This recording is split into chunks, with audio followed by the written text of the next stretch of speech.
Hola, soy Leonardo Guidi, analista financiero de Grupo Carey y vamos a ver el resumen semanal correspondiente al viernes 3 de abril de 2020.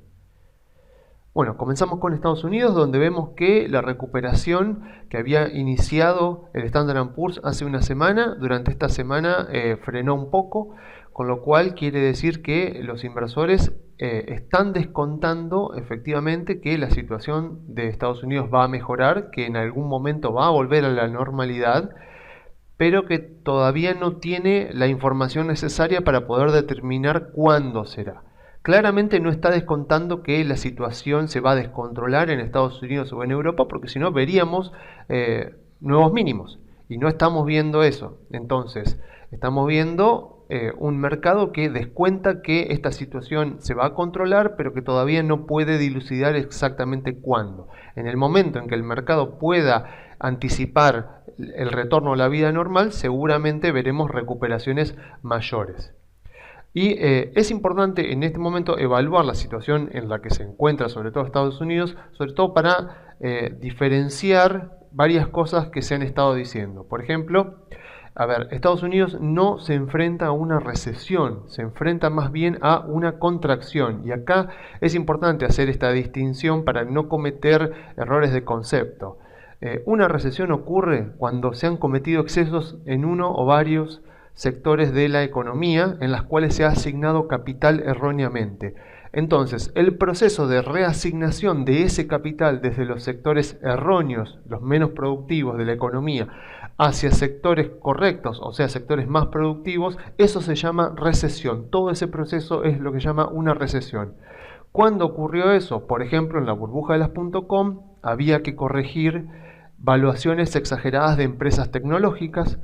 En la crisis del 2008 había que corregir créditos hipotecarios hacia personas que en realidad terminaron siendo insolventes y obligaciones de deuda colateral, los famosos CDOs, que eran activos estructurados muy complejos y que terminaron siendo activos basura que provocaron defaults y muchísimas pérdidas.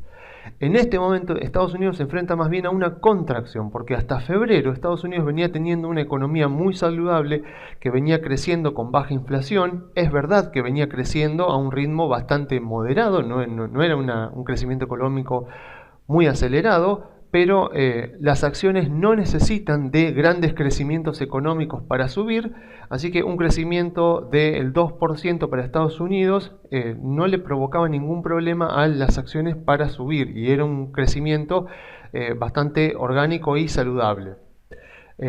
Entonces, no hay una situación estructural que deba ser corregida, por lo tanto, los procesos de recesión que vemos en el mercado, que pueden llevar un año y medio, no debería darse necesariamente en este contexto, sino que lo que deberíamos ver es que, al ser esto una contracción, apenas la economía se ponga en marcha y poco a poco la vida vuelva a la normalidad, con todos los sectores volviendo a la actividad normal, deberíamos ver rápidamente un rebote de las acciones y no una baja de 1 o 2 años como ocurrió en estas crisis anteriores que les detallé.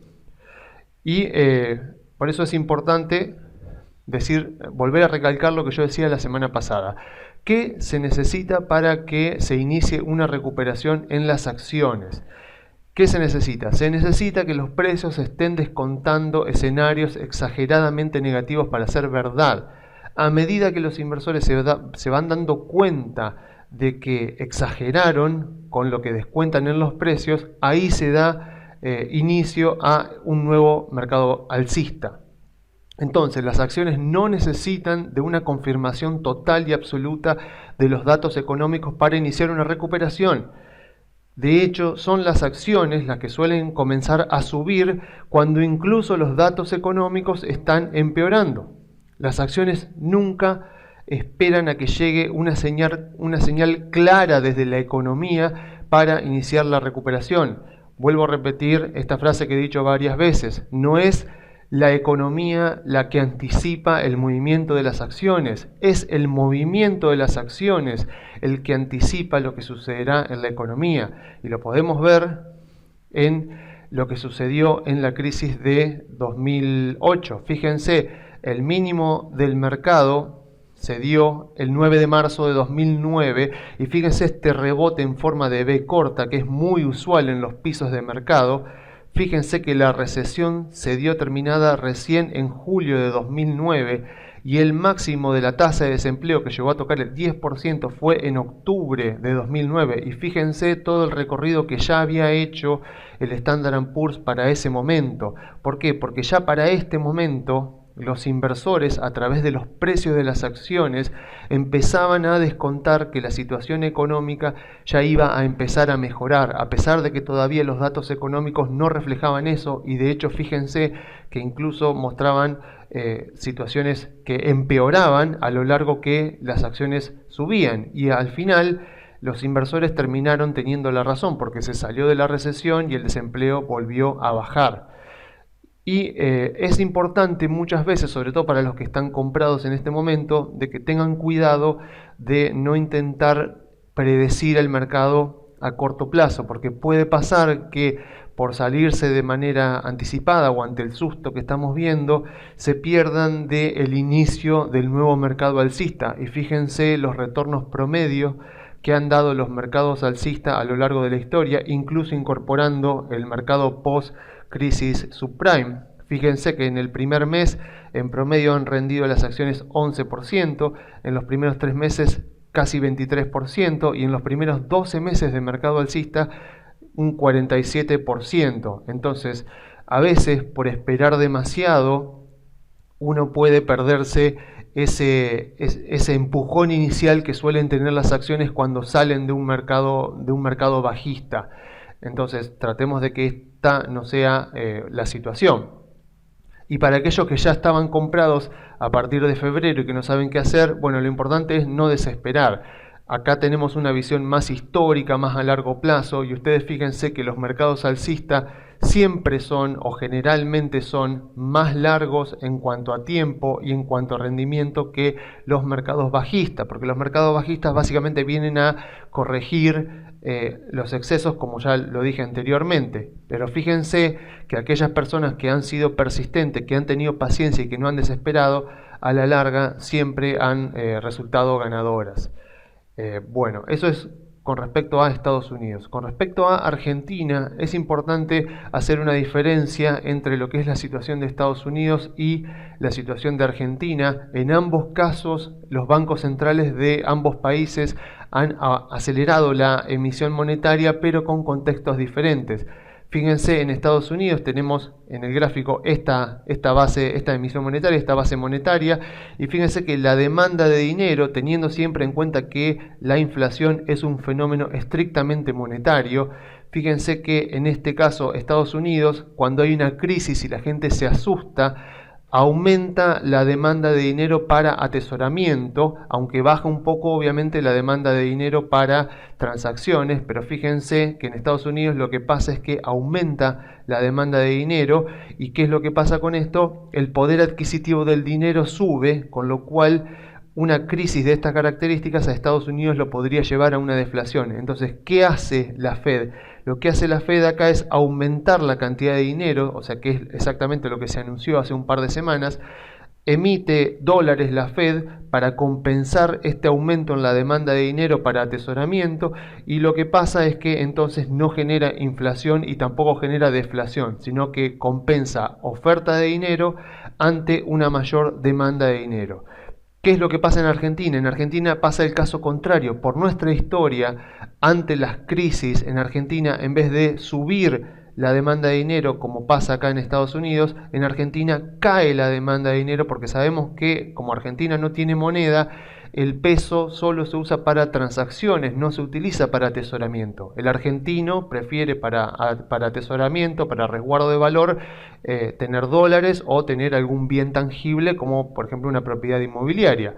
Entonces, ante la misma situación, en Estados Unidos aumenta la demanda de dinero, de moneda local, digamos, y en Argentina cae la demanda de moneda local.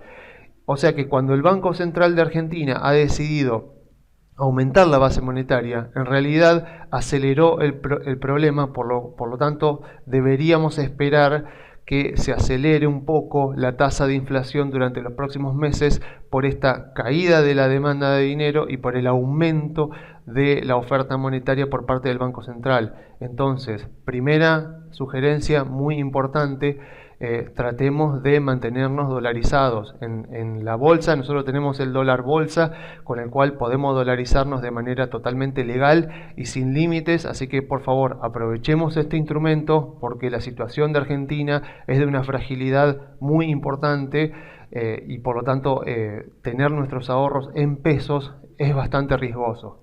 Entonces, para ir finalizando, entonces si estamos interesados en CDRs, en acciones de Estados Unidos, bueno, primero que nada, obviamente, no desesperar si es que estamos invertidos en Estados Unidos. Esto es una contracción, hay que esperar a que la economía vuelva a la normalidad y tratándose esto de una corrección, el rebote de las acciones debería ser mucho más rápido que en los casos en donde hay recesión. Podemos esperar, obviamente, a que los datos económicos nos confirmen que Estados Unidos está recuperándose, pero eso nos va a llevar el riesgo de entrar demasiado tarde, o podemos aprovechar ahora para ir posicionándonos de a poco en CDR de empresas tecnológicas, que, como ya lo he dicho en informes anteriores, son las que tienen los negocios más sólidos, que están creciendo, que tienen márgenes de rentabilidad muy grandes, por arriba del 20%, y que tienen un muy bajo endeudamiento, con lo cual tienen mucha solvencia financiera. Así que creo que estas son las mejores empresas para estar posicionados ante la expectativa de la recuperación de Estados Unidos. Por supuesto, como todavía no sabemos si este es el piso definitivo de esta crisis del coronavirus, lo mejor sería que vayamos posicionándonos de a poco. Y en Argentina, la principal sugerencia es esperemos en dólares hasta que se reinicie la actividad económica y hasta que el Standard & Poor's haya marcado un piso para recién ahí hacer un diagnóstico y a ver cómo quedan paradas las empresas argentinas y a ver si efectivamente nos conviene ya posicionarnos en acciones argentinas o esperar un poco más, teniendo en cuenta también que estamos en plena renegociación de la deuda en dólares, que tampoco es algo para dejar pasar. Así que, bueno, yo me despido dejándole las vías de comunicación. Se pueden comunicar por la página web grupocarey.com.ar o enviando un mail a contacto@grupocarey.com.ar.